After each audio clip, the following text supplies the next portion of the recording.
Praise the Lord. प्रभु, जैसा यूहन्ना ने अपने चेलों को प्रार्थना करना सिखाया, वैसे ही तू हमें भी सिखा। उसने उनसे कहा, जब तुम प्रार्थना करो तो कहो, हे पिता, तेरा नाम पवित्र माना जाए, तेरा राज जाने, हमारे दिन भर की रोटी हमको दे आता और हमारे पापों को क्षमा कर, क्योंकि हम भी अपने हर एक अपराधी को क्षमा करते हैं, और हमें परीक्षा में न ला। आमीन। अभी पिछले संडे ऐसी प्रार्थना के विषय में एक सुसमाचार जब मैं कर रहा था, तो एक महिला है, वो बोलती है कि मुझे प्रार्थना नहीं आती। मैंने कहा इस प्रार्थना के विषय के ऊपर भी एक प्रचार बनाना जरूरी है। रीजन है, प्रार्थना प्रभु ने हमें सिखाई, उसका इम्पोर्टेंस, उसकी महत्व बहुत बड़ा है प्रार्थना का। प्रभु हमको बहुत प्यार करता है और वो चाहता है कि हम प्रार्थना में लगे रहें, निरंतर उससे जुड़े रहें। ये कनेक्शन है परमेश्वर एक मनुष्य का, प्रार्थना से ही हम उससे जुड़ते हैं। आराधना हम उसकी करते हैं उसको प्रसन्न करने के लिए, वचन उसको सुना रहे हैं क्योंकि उसने कर्तव्य दिया है, विश्वास हम करते हैं क्योंकि उसने काम दिया है। और प्रार्थना एक ऐसी चीज है जिससे हम उससे कनेक्ट रहते हैं, जुड़े रहते हैं। प्रभु चाहता है हम उस प्रार्थना को सीख जाएं ताकि सही प्रार्थना करें और उसका सही मतलब निकले। कई बार होता है, मैं प्रभु भोज के लिए प्रार्थना करने के लिए बोलता हूं मैं किसी किसी को, और व्यक्ति पूरी प्रार्थना करता है पर उस रोटी के लिए आशीष नहीं मांगता है। मुद्दा क्या था कि उस रोटी के लिए हम आशीष मांगे और उससे बोले प्रभु से कि हे प्रभु, ये महज रोटी नहीं, अब तेरी देह बदल जाए, देह में बदल जाए और इसमें से लेकर आशीषित हो। हमने पूरी प्रार्थना कर दी पर उस प्रार्थना का मेन मुद्दा भूल गए, तो ऐसी प्रार्थनाएं निरर्थक हो गई, कोई अर्थ नहीं निकला इसका। क्यों? क्योंकि उस प्रार्थना में जो मांगना था वो हमने मांगा ही। एक और सिंपल उदाहरण से सीखते हैं हम इसको। आप गए कलेक्टर के पास, प्रार्थना निवेदन आपकी जेब में, आप सारी बातें करी और वैसे ही आप उठ के आ जाए बिना उस प्रार्थना निवेदन दिए, कि आपकी उस परेशानी के ऊपर वो कार्रवाई करेगा? क्या नहीं करेगा, क्योंकि प्रार्थना निवेदन आपकी जेब में ही था। वो कार्रवाई करेगा ही नहीं, बल्कि उसको मालूम है कि आप किस बात से परेशान हैं, सब कुछ है, पर वो निवेदन आपने उसको नहीं दिया, वो प्रार्थना पत्र आपकी जेब में ही रह गया, वो कार्रवाई नहीं कर सकता। इसी तरीके से प्रभु यीशु मसीह के पास जब हम जाते हैं, घुटनों पर आते हैं और प्रार्थना करते हैं, तब हम चाहिए कि हमें स्पष्ट रूप से पॉइंट टू पॉइंट बात करें। जो हमें चाहिए, जिसकी रिक्वायरमेंट है, हम उससे मांगे वैसे ही। एक उदाहरण से आपको और सिखाता हूं मैं। सुलेमान राजा 1000 बलिदान करा उसने, 1000 बलिदान, ठीक है। बलिदान करने के बाद परमेश्वर प्रसन्न हुआ और उससे क्या बोलता है कि बोल तुझे क्या चाहिए। उसने ये नहीं बोला कि प्रभु मेरी इच्छा थी, मैंने बलिदान कर दिया, ये तो मेरा खुशी का मन था इसलिए मैंने कर दिया, प्रभु मुझे कुछ नहीं चाहिए। बोला क्या उसने? स्पष्ट रूप से उसको जो चाहिए था मांग लिया उसने। तुरंत क्या बोला उसने? कि मुझे तेरी प्रजा की चरवाही करने की समझ और बुद्धि दे दे। यही मांगा, छोटी सी प्रार्थना। उस छोटी सी प्रार्थना का असर देखिए आप। प्रभु इतना प्रसन्न हो गया, बोलता है तूने तेरे शत्रुओं का नाश नहीं मांगा, तूने धन नहीं मांगा, तूने लंबी आयु नहीं मांगी। बोला ये मैं सुनता आ रहा हूं, इतने सालों से लोग बाग यही मांगते आ रहे हैं और तूने एक भी चीज इनमें से नहीं मांगी। तूने क्या मांगा? बुद्धि और समझ मांगी है, इसलिए तुझे मैं इतना बड़ा बुद्धिमान बनाऊंगा, ना तेरे समान कोई था, ना है, ना होगा। ऐसा वरदान दे दिया उसको। स्पष्टता से हमें मांगना है जो हमें चाहिए, प्रभु सुनना चाहता है वो, इसीलिए प्रभु यहाँ पर सिखाता है। चेले पूछ रहे हैं कि प्रभु यूहन्ना ने सिखाया, तू भी हमें सिखा। ये गुरु है, इस समय एक टीचर है, और ये चेले उससे पूछ रहे हैं। और उसने क्या बोला? उसने उनसे कहा जब तुम प्रार्थना करो तो कहो, सबसे पहली बात क्या कहना है हमें? हे पिता, तेरा नाम पवित्र माना जाए और तेरा राज्य आए। ये दो आयतें हैं, ये दो लाइनों के अंदर, एक आयत के अंदर पूरा ब्रह्मांड घुसेड़ दिया, अंत तक इसमें आ गया। छोटी सी बात है कि तेरा राज्य आए। तेरा राज्य आए का मतलब प्रभु जब दूसरी बार आएगा वो भी हमने इसमें मांग लिया, और सारे विश्वासियों का स्वर्गारोहण हो जाएगा, ये भी हमने मांग लिया, और प्रभु के राज्य में हम राज्य करेंगे, ये भी हमने मांग लिया। छोटी सी आयत है पर उसमें गहराई कितनी है। उस समय मैं समझता हूं चेले नहीं समझे होंगे, पर जब बाद में पवित्र आत्मा का दान मिला उनको, तब वो पूरा समझ गए होंगे कि हे प्रभु, तूने एक छोटी सी आयत में पूरा की पूरी सृष्टि का शुरुआत से लेके अंत तक सब बता दिया तूने। इतनी गहराई है उस प्रार्थना के अंदर। इसलिए बोलता है, क्या बोलता है, तेरा नाम पवित्र माना जाए। सबसे बड़ी बात, जब तेरा नाम पवित्र माना जाएगा तो ऑटोमेटिक तेरे सामने कोई अपवित्र खड़ा नहीं हो पाएगा। हबक्कुक के एक उदाहरण से हम सीखते हैं। हबक्कुक बोलता है कि हे प्रभु, तू इतना पवित्र है, इतना महान है, तू उपद्रव होते देख नहीं सकता, तो तू देख कैसे पा रहा है? उसको मालूम था ये पवित्र है, इसके सामने अपवित्र आ नहीं सकता। यही कारण था, वेदी के ऊपर जैसे ही हारून के दोनों पुत्रों ने अपवित्रता से धूप बत्ती जलाई, उसी समय मर गए। यही कारण, क्योंकि परम पवित्र के सामने अपवित्र होकर आ गए। उस समय शारीरिक मृत्यु तुरंत दे देता था। आज हमें शारीरिक मृत्यु नहीं मिलती, पर आज हम नरक नरक की ओर बढ़ते जाते हैं। आज हमें आत्मिक मृत्यु दे देता है वो। ये नहीं है कि आज हम अपवित्रता से उसके पास आएंगे तो हमें छोड़ दिया, उसने छोड़ा नहीं है। उस समय तो शरीर को मार दिया था, आज हमें पूर्ण रूप से हमारे नाम को हटा देता है स्वर्ग के राज्य से। ये और खतरनाक हो गया। कितना ज्यादा दुख की बात है, सोचिए आप। और जब तक इंसान खुद पे भरोसा करेगा, खुद के ज्ञान पे भरोसा करेगा, वो आत्मा से नहीं बोल पाएगा और वो अपवित्र कर देगा। जबकि यहां पर क्या बोलता है, तेरा नाम पवित्र माना जाए। पवित्र कौन मानेगा? हम मानेंगे। हमें पवित्र होना है, तब जाके उसका नाम ऑटोमेटिक पवित्र माना जाएगा। एक मसीह की पहचान हो जाती थी एक समय में, जब ब्रिटिश राज था, कि एक मसीह ने कह दिया तो यह 100% सच है। अब इसमें कोई गुंजाइश नहीं झूठ की। गवाही को ही सबूत मान लिया जाता था। क्यों? क्योंकि उस समय मसीह के नाम को पवित्र माना जाता था। आज वो मसीह की गवाही बदल गई है। आज उस मसीह को पवित्र नहीं माना जा रहा। नहीं तो आज भी हम गवाही दें तो होना चाहिए था ना। पर आज इतना ज्यादा बदलाव आ चुका है कि आज मसीह पवित्र नहीं रहा। इसलिए बोलता है यहाँ पर इन 2 लाइनों के अंदर कि तेरा नाम पवित्र माना जाए और तेरा राज्य आए।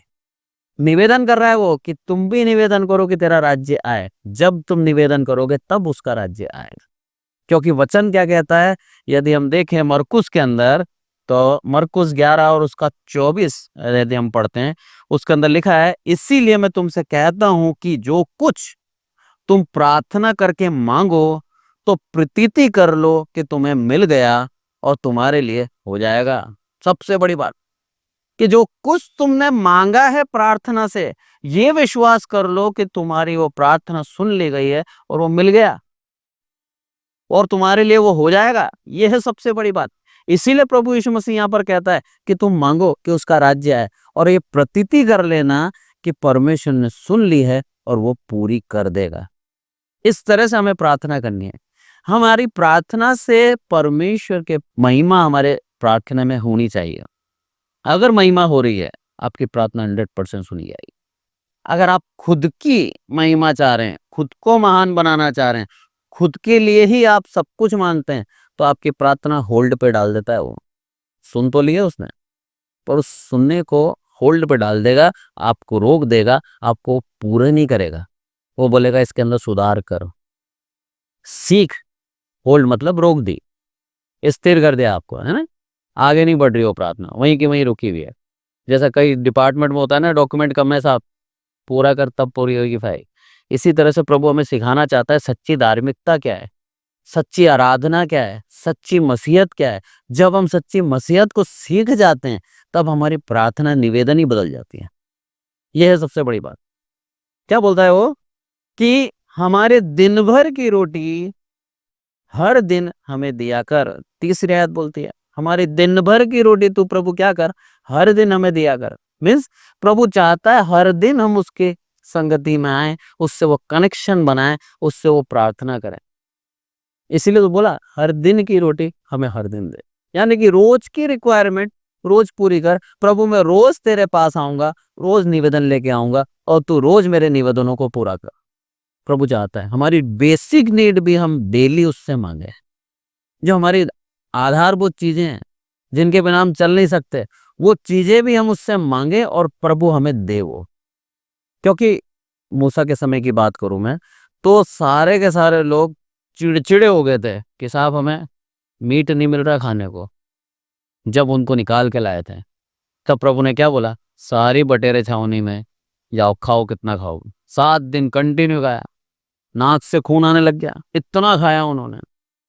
प्रभु डेली उनको मन्ना दिया करता था, बेसिक नीड थी, और डेली उनको देता था, और डेली उनसे बोलता था रोज जाना, रोज लेके आना। पर उसके बावजूद भी क्या करते थे, आलस करते थे, ज्यादा भर लेते थे, सोचते थे कल कौन जाएगा, और वो सड़ जाता था। पर वो उस समय भी सिखाता था, रोज का काम है, तुम्हें रोज ही करना है। और आज भी हमें इस वचनों के द्वारा, प्रार्थना के द्वारा सिखा रहा है कि हमें रोज का काम है, हमें रोज करना है ये। हम ये नहीं कि संडे को एक दिन चर्च जाकर हम पूरे 6 दिन अपने जीवन को अपनी इच्छा से चलाएं। यहाँ पर वो बोलता है कि क्या करना है हमें, दिन भर की रोटी हमें दिया कर और हमारे पापों को क्षमा कर। ये है वापस प्रभु इस चीज से दिखाना चाह रहा है कि प्रतिदिन हम गलतियां करेंगे, प्रतिदिन हम गुनाह करेंगे, इसलिए बोलता है हमारे पापों को क्षमा कर, क्योंकि हम भी हर एक अपराधी को क्षमा करते हैं। सबसे बड़ी बात, हम हर एक अपराधी को क्षमा करते हैं, इसीलिए तू भी हमें क्षमा कर। जब हम करेंगे तब हम मांग सकते हैं। प्रभु यीशु मसीह ने करा, उसके बाद बोला कि तू क्षमा कर। प्रभु ने ऐसे ही नहीं बोल दिया कि तुम सबको क्षमा करो, पहले उसने सारे संसार को क्षमा करा, इतनी बार क्षमा करा उसने, उसके बाद जाके बोलता है कि तुम भी क्या करो, क्षमा करो, क्योंकि उसने करा। आज हम अपने अपराधियों को जब क्षमा करेंगे तब जाके हम बोल सकते हैं प्रभु, हे प्रभु तो हमारे अपराध भी क्षमा कर, क्योंकि हमने भी क्षमा करे हैं। तो ये चीज हमें सीखने को मिलती है कि हम कैसे अपने जीवन को जिए। प्रभु सिखाना चाह रहा है 2-3 आयतों से, पूर्ण रूप से एक मसीह जीवन का एक सार है इसके अंदर, कि हमें प्रतिदिन उसके साथ रिश्ता बनाए रखना है, प्रतिदिन हमें गुनाहों को मानना है और पापों का अंगीकार करना है। इसका मतलब ये नहीं कि हम प्रतिदिन पाप करते जाएं, ये भी नहीं बोलता, क्योंकि पौलुस बोलता है एक ही बपतिस्मा है, एक ही उद्धार है। अगर आपने पश्चाताप कर लिया है तो इसका मतलब ये नहीं कि आप बार बार पाप करते जाओ। ये तो हमें सिखाया है कि हमसे जो गलतियां हो जाती हैं बोलने पर, बात करने में, सोच विचार के अंदर, मन के अंदर जो पाप हो जाते हैं, उन पापों के बारे में लिखा है कि क्षमा मांग रहा हूं प्रभु मैं उसके लिए भी। रात दिए हमें पूरे जीवन को, पूरे दिन भर को सोचने के लिए कि हम क्या क्या कराए आज दिन भर, कहीं हमारा किसी के लिए कुछ गलत तो नहीं निकल गया, तो उनके लिए तुरंत माफी मांग लें। इसका मतलब ये नहीं कि हम पाप करते जाएं, ये तो भूल चूक से हमारे मुख से कुछ निकल जाए, या सुनने में या समझने में कुछ गलती हो जाए, उन पापों के विषय में लिखा है प्रभु ऐसा भी हमारे जीवन में ना आए। क्योंकि प्रभु बहुत ही शुद्धता चाहता है एक मनुष्य के अंदर, बहुत ही शुद्धता। उसको चाहता है ऐसा मन जो पूर्ण रूप से शुद्ध हो, वो उसी मन को बुलाएगा अपने पास। इसीलिए तो बोलता है ना कि बुलाए हुए तो बहुत हैं पर चुने हुए थोड़े हैं। चुनता है वो शुद्ध मन वालों को। 7 भाई थे दाऊद के, 7 भाई, और दाऊद अकेला सबसे छोटा दाऊद को चुन लिया। क्या सातों पापी थे? पापी नहीं थे। सातों भी शूरवीर थे, वो भी सैनिक बनने के योग्य थे, वो सैनिक भी थे, हट्टे कट्टे होंगे, उसके बावजूद भी परमेश्वर ने दाऊद को चुना। उसका एक कारण था, प्रसन्नता से दाऊद परमेश्वर की आराधना करता था। उसका दिल परमेश्वर के पास लगा हुआ था, वो चाहता ही नहीं था प्रभु से दूर जाना।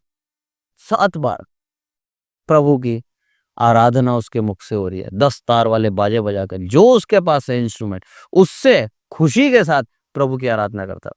प्रभु चाहता है हम ऐसे ही, जो है हमारे पास वैसे ही आराधना करें। हम कंप्लेनिंग नेचर के ना हो कि प्रभु तूने मुझे कुछ नहीं दिया इसलिए मैं नहीं कर पाया। ये नहीं है, जो है तेरे पास उसी में कर, उसी में ईमानदार रह, फिर मैं तुझको बढ़ाऊंगा। पर हमें क्या चाहिए, आज सब कुछ सेटअप चाहिए फिर प्रभु मैं करूंगा। तो ऐसा दास कभी किस नहीं करता। पापा बोलते थे मेरे को, बेटा हर एक को प्रभु नहीं चुनता, हर एक को प्रभु सेवकाई नहीं देता, किसी किसी को प्रभु चुनता है, और जिसको चुन लेता है उसकी मृत्यु तक उसके साथ ईमानदार रहता है। सबसे बड़ी बात, मृत्यु तक उसको अगुवाई करेगा, मृत्यु तक लेके जाएगा, छोड़ेगा नहीं बीच में। यह है प्रभु की एक दया एक मनुष्य के ऊपर। इसलिए यहाँ पर क्या बोलता है वो, हमारे पापों को क्षमा कर, क्योंकि हम भी अपने अपराधियों को क्षमा करते हैं, और हमें परीक्षा में ना ला। ये है सबसे बड़ी बात, हमें परीक्षा में ना ला। क्योंकि ये परीक्षाएं हैं प्रभु जो हमें वापस पीछे कर देती है। जितना हम आत्मिक उन्नति करते हैं वापस पीछे आ जाते हैं। और प्रभु क्या बोलता है याकूब के अंदर कि मैं किसी की परीक्षा नहीं करता, मेरा काम नहीं है, शैतान करता है, और उसमें ही हम उलझ जाते हैं। प्रभु यीशु मसीह की भी परीक्षा करी उसने, 3 परख करी उसने। भूखा था, बोला ये पत्थर को रोटी बना दे। प्रभु क्या बोलता है, उसके वचन से मनुष्य जीवित रहता है, रोटी से नहीं रहता। जैसे उसने वचन बोले, शैतान के पास कोई और बात नहीं थी उससे करने की, चुप हो गया।